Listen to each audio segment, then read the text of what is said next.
Tu es sur la ligne de départ de ton Irox, de ton marathon, de ton trail, et tu t'es préparé pendant des semaines. Physiquement, tu es prêt, mais dans ta tête, ça commence déjà à partir dans tous les sens. Est-ce que je vais tenir? Est-ce que je vais atteindre mon objectif? Et si cette douleur revient? Ou alors, en plein effort, quelqu'un te dépasse et d'un coup, tu commences à te comparer, à regarder ton chrono et à perdre ton focus. C'est exactement dans ces moments-là qu'une routine mentale peut devenir intéressante. Pas pour supprimer ton stress, pas pour faire disparaître toutes tes pensées négatives, mais pour te permettre de ramener volontairement ton attention vers ce dont tu as besoin là maintenant. Et dans cette vidéo, je vais te montrer 3 moments où tu peux utiliser une routine mentale. Dans ton quotidien, juste avant l'effort ou pendant l'effort. Avec des choses que j'utilise déjà moi-même et d'autres que je suis en train de construire pour mon prochain Irox. À quoi sert réellement une routine mentale? Pour moi, c'est important de commencer par là parce qu'une routine mentale, ce n'est pas une formule magique et ce n'est pas non plus quelque chose que tous les sportifs doivent avoir absolument sous la même forme. L'idée est beaucoup plus simple. Ton cerveau produit constamment des pensées. Avant une séance difficile, tu peux déjà te dire, ça va être long aujourd'hui. Avant une compétition, est-ce que je vais réussir mon objectif? Et pendant l'effort, lui, il va beaucoup plus vite que moi. Le problème, ce n'est pas forcément d'avoir ces pensées.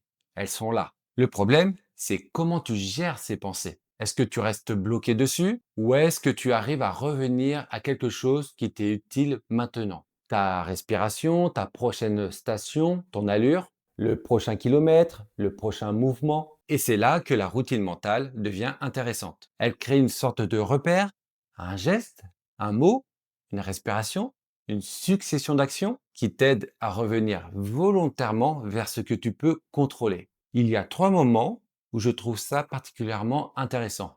Le premier moment, c'est tout simplement dans ton quotidien. Et je vais te donner mon propre exemple.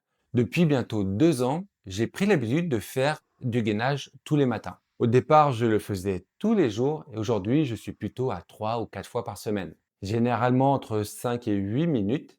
Et ce qui est intéressant, c'est que je ne le considère pas principalement comme un exercice physique. Pour moi, c'est presque devenu une méditation en mouvement. Je mets ma musique, je suis calme, je me concentre sur ce que je suis en train de faire. Je suis simplement dans le moment présent.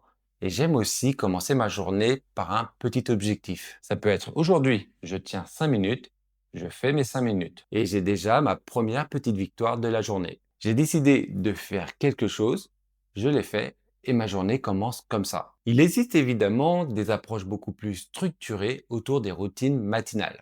On peut par exemple citer le Miracle Morning de Hal Elrod. Mais ce qui m'intéresse ici, ce n'est pas de te dire de te lever à 5 heures du matin et de suivre une liste d'habitudes. Parce qu'il y a une nuance ultra importante. Ta routine doit être au service de ton état mental, mais pas l'inverse. Je te donne un exemple. Certains matins, je peux me fixer 10 minutes de gainage. Mais au bout de 8 minutes, je sens que ce jour-là, ça passe pas et j'arrête. Est-ce que ça veut dire que j'ai échoué?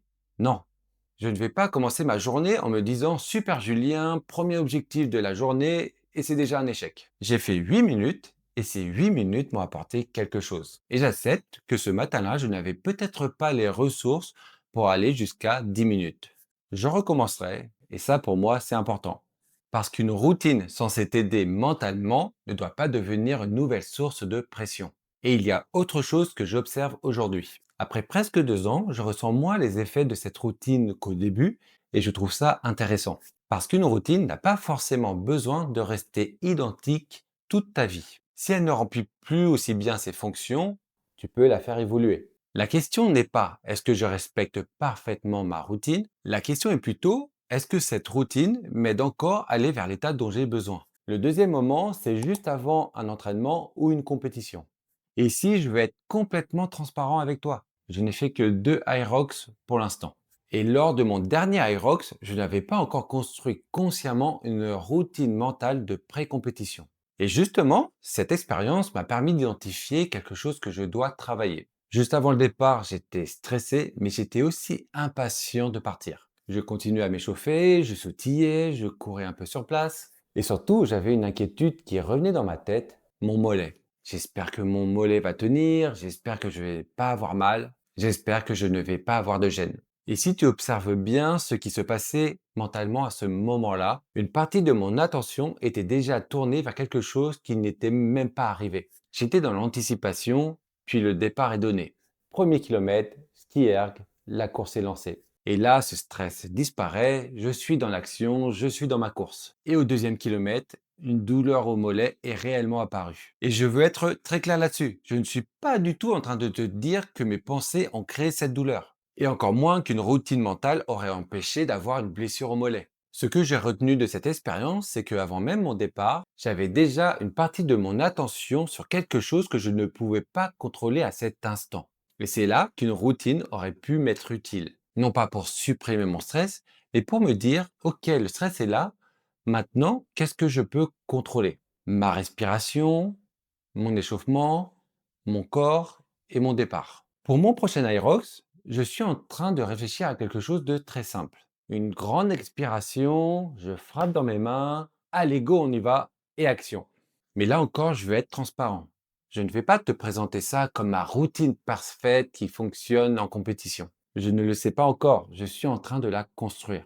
Je vais la tester, l'observer et probablement l'ajuster. Et pour moi, c'est justement là qu'il y a une idée fondamentale. L'entraînement, c'est ton laboratoire. Tu ne construis pas ta routine mentale le matin de ton Irox. Tu la testes pendant tes entraînements, encore et tu observes ce qui fonctionne. Et ce qui ne fonctionne pas, tu l'ajustes. Jusqu'à trouver quelque chose de simple, de personnel et de naturel pour que le jour de la compétition, tu n'aies plus besoin d'y réfléchir. Et le troisième moment, c'est pendant l'effort lui-même. Parce que tu peux avoir fait la meilleure préparation possible, il y aura toujours des choses capables de détourner ton attention. Quelqu'un qui te dépasse, ton chrono qui n'est pas celui que tu avais prévu, le bruit, la fatigue, une station qui se passe moins bien, une sensation physique, et ton cerveau, il peut vite partir avec tout ça. Il va plus vite que moi, je suis en retard, ça devient trop dur, je ne vais jamais tenir jusqu'au bout. Et là, j'ai réalisé qu'il y a quelque chose que je fais naturellement pendant mes entraînements. Quand ça devient difficile, il y a un mot qui me revient très souvent. Allez, tout simplement. Je ne me fais pas un grand discours de motivation. Je ne me dis pas que tu es le meilleur, tu vas tout exploser. Je me dis simplement, allez. Et derrière ce mot, je visualise ce qui me reste à faire. Ça peut être les dernières répétitions, la fin d'un exercice, la prochaine portion de course, ou simplement la prochaine chose que je dois accomplir pour avancer vers mon objectif. Donc si je devais formaliser la routine que j'utilise déjà naturellement, je vais dire, allez. Je visualise ce qu'il reste et je ramène mon attention sur la prochaine action. Et j'exécute, c'est extrêmement simple. Mais justement, une routine mentale n'a pas besoin d'être compliquée. Son rôle, à ce moment-là, c'est de m'aider à sortir de tout ce qui disperse mon attention et de revenir vers ce qui m'est utile maintenant. Pas le concurrent à côté, pas ce qui s'est passé 5 minutes avant, pas tout ce qu'il me reste encore à subir. La prochaine chose à faire, et encore une fois, ça se travaille à l'entraînement. Parce que plus tu répètes ce retour au présent dans tes séances, plus tu apprends à reconnaître les moments où ton attention commence à partir ailleurs. Donc, si tu dois retenir une seule chose de cette vidéo, c'est que tu ne dois pas absolument avoir 3 routines mentales parfaitement construites. C'est plutôt qu'il existe plusieurs moments où une routine mentale peut t'aider à reprendre volontairement la direction de ton attention. Dans ton quotidien, pour revenir au présent, te mettre en action et éventuellement créer une première petite victoire. Avant l'effort, pour sortir de l'anticipation et revenir vers ce que tu peux contrôler. Pendant l'effort, pour sortir des distractions et revenir sur la prochaine chose que tu dois accomplir.